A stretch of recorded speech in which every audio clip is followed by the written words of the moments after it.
Hi guys and welcome back to my channel. If you are new here, welcome. I do storytime videos just like this one, so if you're interested, you might want to subscribe. Also, I have timestamps in the description, so if you want to skip through the stories, you can do that. Now we go straight to the stories. Woman at church says, I'll be sent to hell because of my colored hair. I was hoping I'd never have a story for this thing, but here we are. Minor context is that my family is Catholic, and even though I'm not really practicing personally, I still attend church with my mother and aunt on occasion. I also have purple and blue dyed hair in a short pixie cut. This is where the issue began. At the church coffee service after Mass, an older woman approached my mother, aunt, and I. Her own hair was long, almost halfway down her back, and gray. She was talking with my aunt, and then she looked at me. I've been around religious people long enough to know the look. That look they have when they're thinking about how to word that they believe they're better than you. She keeps eyeing my hair, which I didn't really care about since it happens all the time. Then she started talking. We'll refer to religious woman as RW. Oh, honey, did you not know about this church's dress code? Me, what dress code? Yes, that women are supposed to dress properly for Mass and other church events. I was wearing a nice dress shirt and skirt like most other women there. The only difference about me was my hair. My aunt goes, We've been attending this church for decades. There's no dress code here. There most certainly is, and I'm positive that hair is not allowed. My mom goes, What? That's ridiculous. Her hair is just fine. Father Connor was just complimenting it a few minutes ago. Lying is a sin, dear, and so is your daughter dyeing her hair such unnatural colors. She was glaring at me like she was expecting my hair to suddenly fade into my natural dirty blonde and grow out. We were all shocked by this woman. None of us really knew her or spoke to her, but I've seen her around here and there. Me, hey, don't call my mom a liar. Father Connor did say he liked my hair. You can ask him for yourself. Don't speak up to me like that, girl. I'm your elder, so have some respect. Me, no, I don't respect people that insult my family and judge my appearance. I'm just giving you a proper warning. Ruining your body that way is one ticket to hell. Now, if you'll excuse me, I need to speak with the father about enforcing the dress code. So she walked off. Nothing dramatic, nobody raised their voice, no cops were called. Just an obnoxious bitch being obnoxious. I don't think I'll be returning to Mass for a bit. Here's what the people had to say. F her and go back. Nothing pisses off an entitled church-loving lady more. Okay guys, tell me your thoughts on this situation in the comments. Karen thinks my grandma is her husband's mistress and I'm a lying bitch for trying to cover up for them. A bit of backstory, my grandma doesn't speak English nor can she read English, so whenever anyone calls her speaking English, she'll bring her phone to myself or my younger siblings, wanting us to speak to them instead. We just tell them, sorry, you've got the wrong number before hanging up. Well, this Karen wasn't buying it and believed that she managed to contact her husband's mistress before going on a massive rant about it. I had just gotten home from college and was going to head to my room to put my stuff away when Grandma waves over to me with her flip phone open and I can hear a loud female voice yelling from the other side. Grandma quickly tells me that this woman has been saying something to her for the past 10 minutes and every time she hung up, Karen would just call back to continue ranting at her.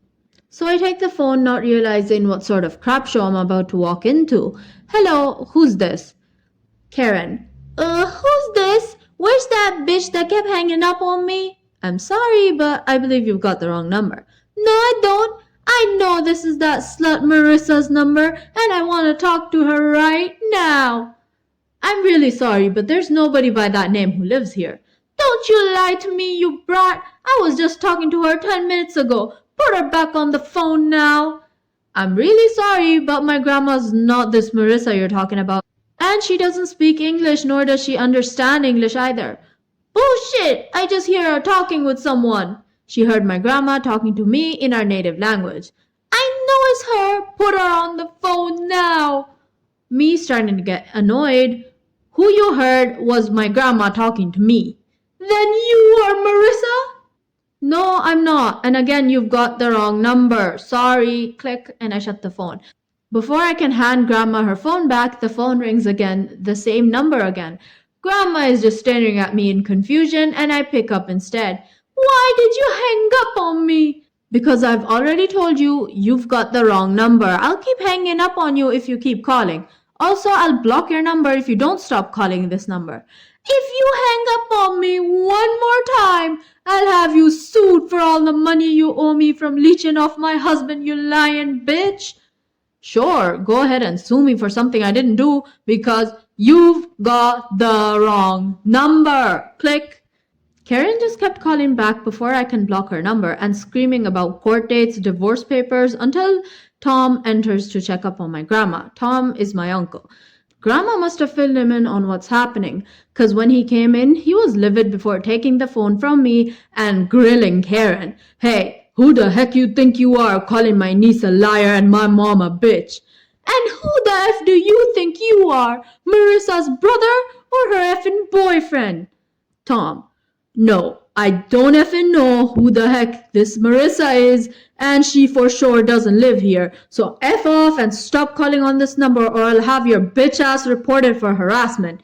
Click. The last time I've seen Uncle Tom this mad was with his first cheating wife, whom has divorced him for several years now and taken their daughter with her. He's then remarried and has 4 kids with his new wife, but surprisingly it worked and Karen didn't bother calling back. She probably tried to get some sort of lawsuit placed on us, but we've never received anything about it.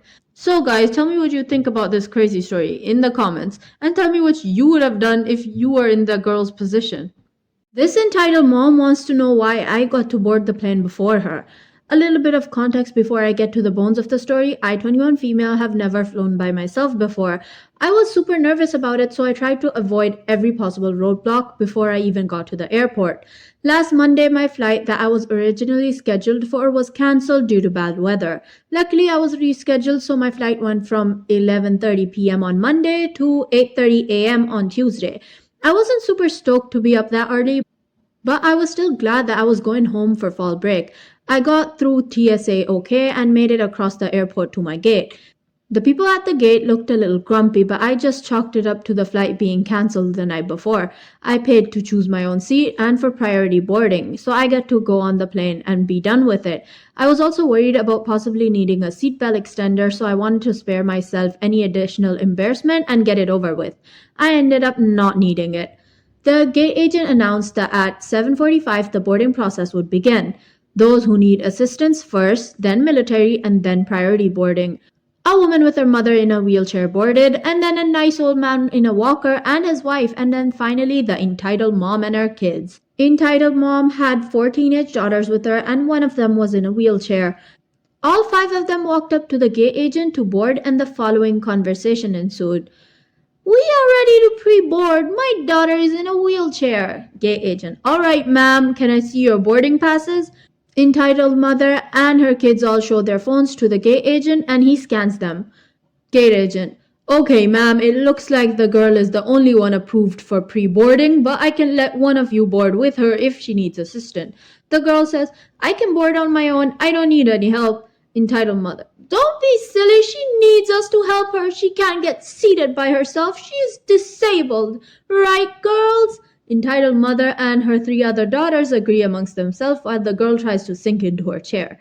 Entitled mother goes, who will help her if we don't board on the plane? She can't get on herself. You have to let us all board with her. Girl, I can get in myself. I don't need any help.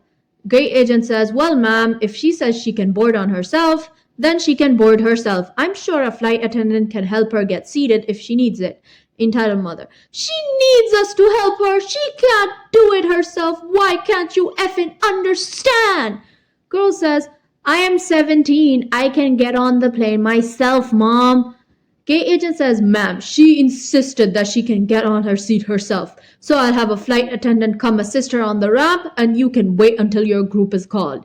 Even if she did want your assistance, I'm sure all 4 of you don't have to help her. The gate agent called a flight attendant who helped the girl board and then he called for priority boarding. So I stood up and grabbed my bags and showed the gate agent my boarding pass. Entitled mother goes, why does she get to board? She isn't disabled. This is bullshit. I felt my face get hot and I started to get nervous. Gate agent goes, she paid for priority boarding, therefore she gets to board before everyone else. Entitled mother, that makes no sense. I don't get to pre-board with my daughter, but she gets to board before everyone else. Gate agent goes, Ma'am, we have a belligerent passenger policy, and if I deem you a threat, you don't have to fly. That shut her up, and I boarded as fast as I could. Walking on the plane, I saw this girl sitting in the front row, quietly reading a book and listening to music. If that's how that lady acted, I don't want to know how she acts the rest of the time. She was probably embarrassed, and I felt bad for her. I got to my seat at the middle of the plane, and towards the end of boarding, I saw why the entitled mom and her daughters wanted to board with the girl. They were a part of the last boarding group, all the way in the back of the plane. My flight went well, and I had a good time at home with my family. I hope entitled mom and her family had a good trip too, even if she was an entitled jerk. Here's what the people had to say. Good for that airline employee. That needs to become standard operating procedure in every public facing job ever. Here's what someone else had to say. Literally, he wasn't letting her get one over him. And you could definitely tell from the fit she was having that we all need to help her thing usually worked. Not this time. So guys, tell me your thoughts in the comments. Okay guys, that is all we have for today. If you did enjoy the video, make sure you leave a like as it really does help my channel. Also, if you want to send me your stories, you can send me in my email. It is in the description box. So yeah, bye bye.